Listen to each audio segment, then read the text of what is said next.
حق پر کون سی جماعت ہے اور اس کی نشانیاں کیا ہے؟ کس کی؟ حق پر کون سی جماعت ہے اور اس کی نشانیاں؟ رسول اکرم صلی اللہ علیہ وسلم نے فرمایا ان بنی اسرائیل تفرقت علی 72 ملتا، بنی اسرائیل ٹکڑوں میں بٹی اور اس کے 72 فرقے بنے تھے۔ وتفترق امتی علی 73 ملہ، اور میری امت 73 گروہوں میں بٹے گی۔ کلہم فی النار، سارے دوزخ کی ہوں گے، گویا سارے ناحق پر ہوں گے، چونکہ دوزخ میں حق والے نہیں جائیں گے، ناحق جائیں گے۔ سارے دوزخ کی ہوں گے الا ملۃ واحدہ، ان میں سے ایک فرقہ، ایک گروہ، ایک ملت، ایک جماعت، ایک پارٹی، وہ ان 73 میں سے فرقہ پہلے ان کو کہا، پھر اسی فرقے میں سے ایک کو نکالا، 73 میں سے ایک، وہ جنت میں جائے گا۔ صحابہ نے پوچھا من ہی یا رسول اللہ کے رسول 73 میں ایک جنت میں جائے گا، ایسا خوش نصیب کون سا فرقہ ہے؟ من ہی یا رسول، آپ نے فرمایا ما انا علیہ و اصحابی، آج جس پر میں اور میرے صحابہ ہیں وہ جنت میں، جو فرقہ اس طریقے پر ہوگا جس پر آج میں اور میرے صحابہ ہیں وہ جنت میں، اور جو اس طریقے سے ہٹ کر زندگی گزارے گا وہ سارے کے سارے دوزخ میں۔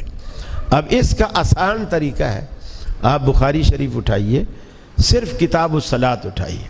بخاری کا نام میں اس لیے لے رہا ہوں کہ دیوبندی بھی، بریلوی بھی، اہل حدیث بھی، شیعہ کے سوا اہل سنت کے یہ تینوں طبقات یہ مانتے ہیں اصح الکتب بعد کتاب اللہ صحیح البخاری، کہ دنیا میں قرآن کے بعد اگر کوئی صحیح ترین کتاب ہے تو بخاری شریف ہے۔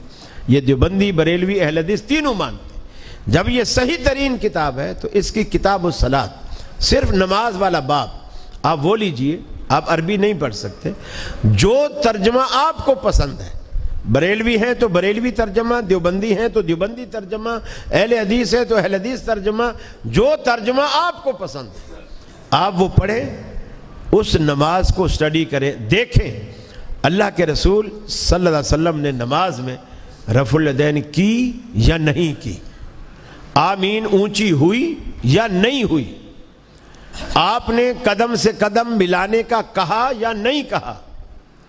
آپ یہ اچھی طرح یہ روایتیں جب پڑھ لیں، پھر دنیا میں جتنی مسجدیں ہیں، دیوبندیوں کی، بریلویوں کی، شیعوں کی، اہل حدیثوں کی، ان ساری مسجدوں میں جائیں اور وہاں جا کر کے وہ نماز جو آپ نے بخاری میں پڑھی ہے وہ نماز وہاں دیکھیں۔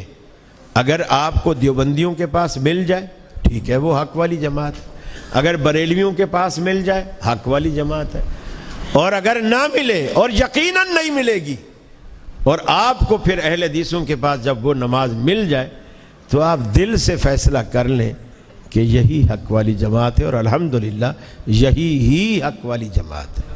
السلام علیکم جی۔